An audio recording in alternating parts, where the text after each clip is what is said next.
사랑하는 기쁨의 교회 성도 여러분 안녕하세요. 오늘은 다 같이 우리 에스겔서 32장 1절에서 10절의 말씀을 묵상하겠습니다. 12째 해 12째 달 초하루에 여호와의 말씀이 내게 임하여 이르시되 인자야 너는 애굽의 바로 왕에 대하여 슬픈 노래를 불러 그에게 이르라. 너를 여러 나라에서 사자로 생각하였더니 실상은 바닷 가운데의 큰 악어라. 강에서 튀어 일어나 발로 물을 휘저어 그 강을 더럽혔도다. 주 여호와께서 이같이 말씀하셨느니라.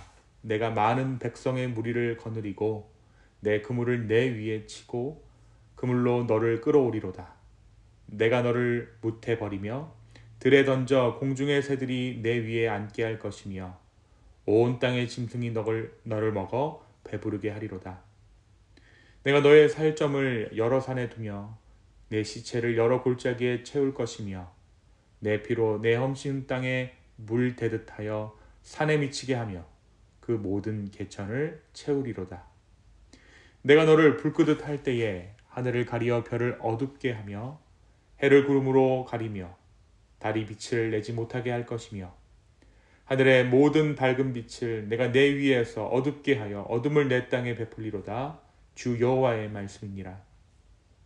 내가 너의 패망의 소문이 여러 나라 곧 너가 알지 못하는 나라들에 이르게 할 때에 많은 백성의 마음을 번뇌하게 할 것이며 내가 그 많은 백성을 너로 말미암아 놀라게 할 것이며 내가 내 칼이 그들의 왕 앞에서 춤추게 할 때에 그 왕이 너로 말미암아 심히 두려워할 것이며 너가 엎드러지는 날에 그들이 각각 자기 생명을 위하여 무시로 떨리로다. 아멘. 우리가 계속해서 에스겔서의 말씀을 함께 묵상하고 있습니다.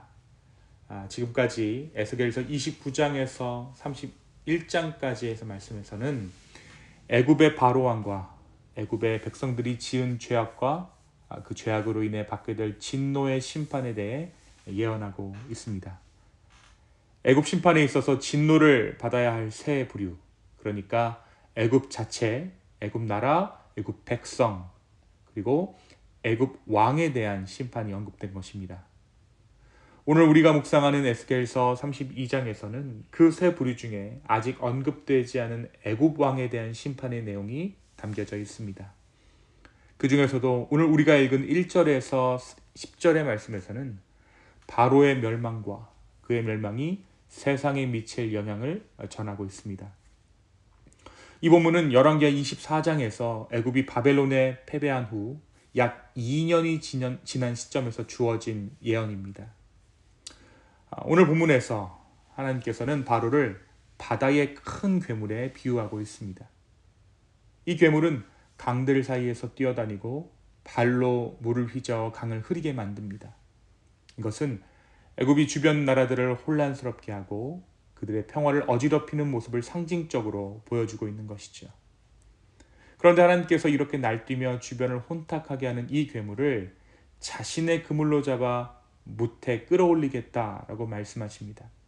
그러니까 많은 백성들이 보는 앞에서 이 괴물을 던져서 새들이 그 위에 앉게 하고 짐승들이 그것을 먹게 하겠다고 말씀하신 것입니다.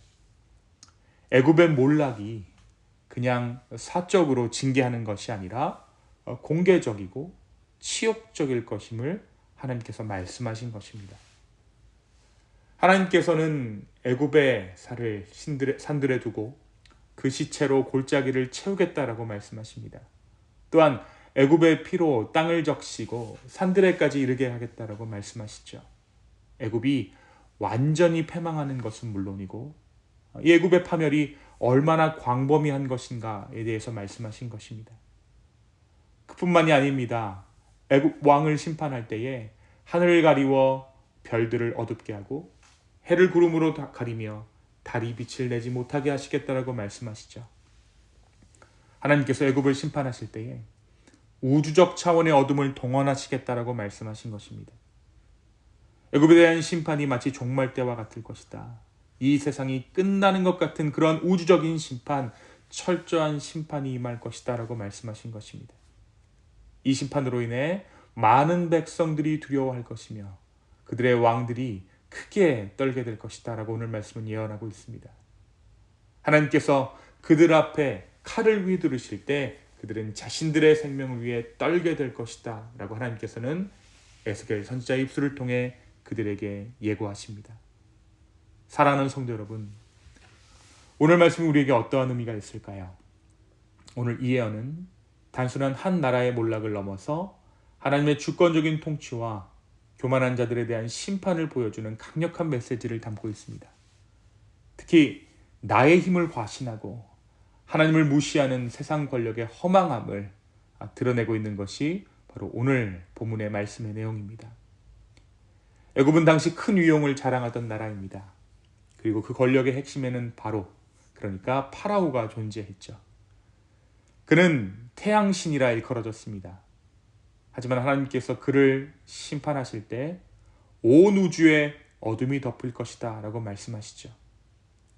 태양 아래 가장 권력이 많은 자도, 태양 아래 가장 막대한 부를 쌓은 자도, 심지어 스스로를 태양이라고 부르는 자도 하나님 앞에 심판의 대상이 될 뿐이라는 것입니다. 그 역시 피조물에 불과하다라는 것이죠. 사랑하는 성도 여러분, 바로 이 하나님이 우리의 아버지 되시며 우리의 주님 되십니다. 오늘 이 아침 다시 한번 내 영혼에 겸손을 명령합니다.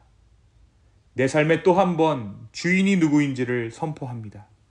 그리고 살아계신 하나님께 나의 삶을 드립니다. 오늘 주 안에서 겸손을 찾아 평강을 누릴 수 있는 저와 여러분 되기를 예수님의 이름으로 축원합니다. 또한 오늘 말씀은 남보다 부하고 강한 힘을 소유하고 있다면 이것을 악한 곳이 아니라 의를 위해 사용해야 한다고 말하고 있습니다.